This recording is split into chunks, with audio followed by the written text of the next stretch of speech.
It was raining the day they said goodbye.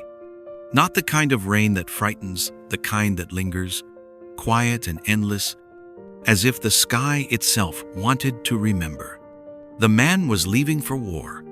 He wore a heavy coat, his duffel slung over one shoulder, boots splashing through shallow puddles as he walked down the dirt road.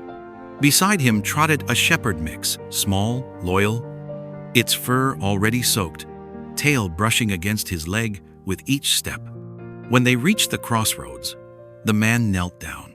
He ran a hand over the dog's wet head and whispered something soft, something the rain swallowed before the world could hear. Then he pointed down the road toward home and said the last words the dog would ever understand. "Wait for me here." The truck came, the man climbed in, and the dog stayed exactly where he was. Days passed.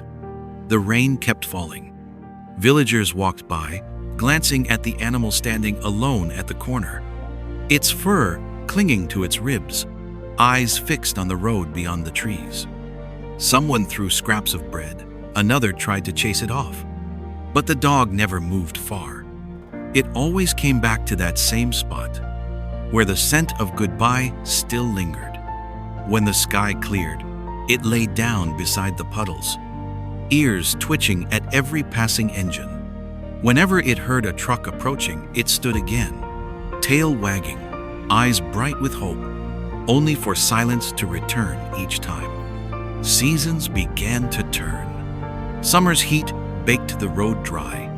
Autumn leaves swirled through the wind, settling on the dog's back like fragile hands. Still, it waited. Children grew used to seeing it. They called it rain, because that's where it always stood, in the same patch of ground that turned muddy whenever the sky broke open. No one could take it home. Each time someone tried, it ran away and found its way back to the exact spot where the man had left. Years slipped quietly through the sound of rain. The village changed. The dirt road was paved. New houses rose where old ones had fallen. But the dog was still there, older now, slower, bones sharp under matted fur. It no longer stood tall. Sometimes it simply sat, watching headlights flicker across the wet road at night. Each truck that passed left reflections trembling in its eyes. It would lift its head slightly, as if recognizing a shadow it once loved, then lower it again, without a sound. One evening, a storm rolled through the valley, wind howling, lightning splitting the sky. The villagers found the dog still there, leaning against the signpost by the crossroads. Its body was weak, but its gaze never wavered from the dark stretch of road ahead. By dawn, the rain had stopped. When the first light of morning broke through the clouds, the villagers saw the dog lying still, head resting on the wet ground, facing the direction his master had gone. They buried him right there, at the foot of the old road, beneath the post that had once marked the place of parting. Someone carved a small stone and placed it above the mound. It said only one word: waited. Years later, when the war finally ended, a convoy of veterans passed through that same village. Among them, an old man stepped down from a truck, limping, eyes searching the familiar corners of the road.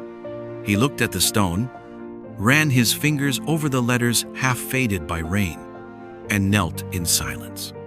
A gust of wind swept through, soft, cold, carrying the smell of wet earth. And for a moment, he swore he could hear a tail thumping faintly in the puddles beside him. They say dogs don't understand time, that they live only in the present. But maybe, for the ones who love without asking why, the present never ends. Maybe he's still standing there, in the rain, at the place where love became a promise, that even time could not wash away.